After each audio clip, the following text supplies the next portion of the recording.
बाअदब, बामुलाहिजा, होशियार सिंध सरकार वाले टीवी पर आ रहे हैं। आइए इन शाही हुक्मरानों को कैमरे की तीसरी आंख से देखते हैं।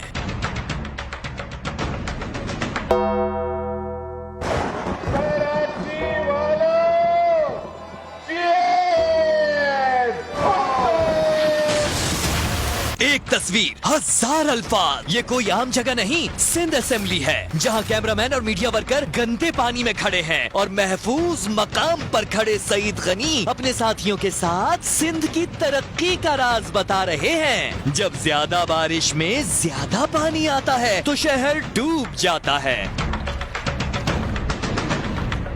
शहरी पूछ रहे हैं, तब ये हाकिम नजर क्यों नहीं आते? क्या ऐसे ही किसी महफूज मकाम पर हैं रह जाते? बाकायदा एक अरेंजमेंट है सिंध असेंबली के बाद। उस अरेंजमेंट में टेबल